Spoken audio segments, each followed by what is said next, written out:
చరిత్రలో జరిగిన అత్యంత అన్యాయం ఇదే. ఒక యువయోధుడు 7 మహాయోధుల మధ్య ఒక్కడే పోరాడాడు. అతనే అభిమన్యుడు. అతను కేవలం 16 సంవత్సరాల వయసు.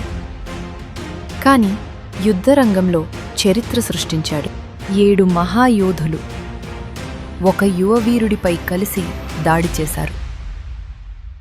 అభిమన్యుడు చక్రవ్యూహంలో ఎందుకు ప్రవేశించాడు? మహాభారత యుద్ధంలో అత్యంత ధైర్యం చూపిన యోధుడు ఎవరో తెలుసా? అతను మహావీరుడు అర్జునుడి కుమారుడు. చిన్న వయసులోనే యుద్ధరంగంలోకి వెళ్లి అసాధారణ ధైర్యం చూపించాడు. అతనే అభిమన్యుడు. ఈ వీడియోని పూర్తిగా అర్థం చేసుకోవాలంటే ముందు అప్లోడ్ చేసిన భాగాలను కూడా తప్పకుండా చూడండి.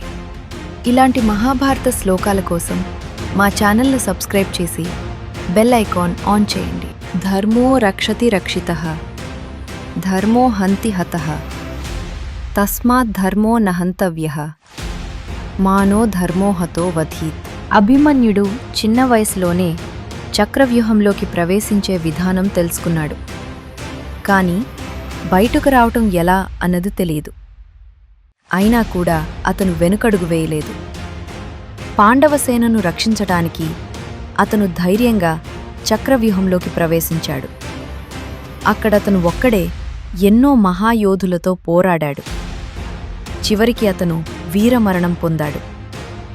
కాని అతని ధైర్యం చరిత్రలో చిరస్థాయిగా నిలిచిపోయింది. మన జీవితంలో కూడా కొన్నిసార్లు పూర్తి మార్గం కనిపించకపోయినా ధైర్యంగా ముందుకు సాగాలి. ధైర్యం మరియు ధర్మం ఉన్నవాడు ఎప్పటికీ ఓడిపోడు. అభిమన్యుడి ధైర్యం గురించి మీ అభిప్రాయం ఏమిటి? కమెంట్లో చెప్పండి.